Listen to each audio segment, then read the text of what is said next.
देश में लगातार बढ़ रही महंगाई और डीजल, पेट्रोल, रसोई गैस सिलेंडर की कीमतों में इजाफे को लेकर पांवटा साहिब में युवा कांग्रेस ने जोरदार विरोध प्रदर्शन किया। लोक निर्माण विश्राम गृह से रैली निकाली गई। इसमें यूथ कांग्रेस के कार्यकर्ताओं ने केंद्र सरकार के खिलाफ जमकर नारेबाजी की।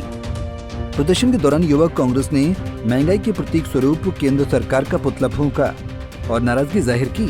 इसके बाद तहसीलदार के माध्यम से राष्ट्रपति को एक ज्ञापन भेजा गया, जिसमें महंगाई पर तत्काल रोक लगाने की मांग की गई। यूथ कांग्रेस जिलाध्यक्ष अरुण ठाकुर ने कहा कि देश का युवा आज बेरोजगारी की मार झेल रहा है, लेकिन केंद्र की मोदी सरकार महंगाई पर काबू पाने में पूरी तरह नाकाम रही है। उन्होंने कहा कि हाल ही में सिलेंडर के दाम 50 रुपए और डीजल, पेट्रोल के दामों में भी बढ़ोतरी की गई है, जिससे आम जनता की परेशानियां और बढ़ गई हैं।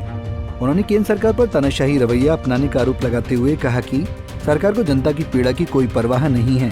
उन्होंने मांग की कि टैक्स प्रणाली को सरल और संतुलित बनाया जाए ताकि किसी वर्ग पर अधिक बोझ न पड़े। युवा कांग्रेस ने चेतावनी दी है कि यदि महंगाई पर शीघ्र नियंत्रण नहीं किया गया तो आंदोलन को और तेज किया जाएगा।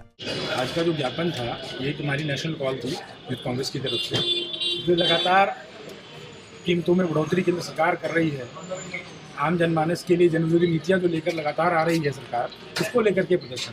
अभी कल केंद्र सरकार ने 50 रुपये सिलेंडर पे और 2 रुपये पेट्रोल और डीजल पर बढ़ाया है। उसको लेकर के ज्ञापन दिया राष्ट्रपति महामहिम को हमने, और उसको लेकर के प्रदर्शन भी था। क्योंकि सरकार ने जो ये जनविरोधी नीति सिस्टम अपनाया है अपना, जिससे आम लोग परेशान हैं, हर घर का रसोई महंगी हो गई है करना, उसको लेकर के आम जन की आवाज़ तक को हमको पहुँचाना था सरकार तक, उसके लिए प्रदर्शन आज किया गया। क्योंकि टैक्स सिस्टम इस तरीके का होना चाहिए हमारे देश का, जिससे आम लोग टैक्स दें लेकिन लोगों को बोझ ना लगे टैक्स। आज स्थिति ये हो गई है कि लोगों को ये टैक्स सिस्टम बोझ लगने लग गया है। टैक्स सिस्टम जो है ऐसा होना चाहिए कि सरकार लोगों से पैसा निकाल ले लेकिन नहीं लगे, लोगों को बोझ ना लगे। ऐसा प्रकृति हमसे लेती है, वैसा कुछ टैक्स सिस्टम होना चाहिए। पानी को लेकर के जैसे हम बात करते हैं, प्रकृति हमसे क्या करती है? प्रकृति करती है कि हमसे पानी लेती है नदी से, नालों से, घर से, कपड़ों से, खाना पर रहकर उससे एवेपोरेट होकर के पानी इकट्ठा होता है हमारे वायुमंडल में। और लेकिन जब वो प्रकृति को कन्वर्ट करके, पानी में कन्वर्ट करके, बारिश में कन्वर्ट करके देती है, तो कहीं ना कहीं उस क्षेत्र में जहाँ भी वो बारिश होती है वो लगता है कि यहाँ पर कोई बारिश हुई है, बाहर आती है। ऐसा ही सरकार का भी एक सिस्टम होना चाहिए कि बहुत नाम मात्र का टैक्स हो, नाम मात्र की महंगाई हो, उस पैसों को इकट्ठा करे, रेवेन्यू जनरेट करे गवर्नमेंट, लोगों को बोझ वो ना लगे। और जब वो पैसा इंफ्रास्ट्रक्चर में, विकास के कामों में आए, तो लोगों को लगे कि हाँ विकास के कुछ कार्य हो रहे हैं। यहाँ उसके एकदम उलट हो रहा है, विकास कार्य हो नहीं रहे हैं और टैक्स का बोझ तले सरकार लोगों को दबा रही है। इसीलिए आज प्रदर्शन था, तो इसीलिए ज्ञापन आज दिया गया।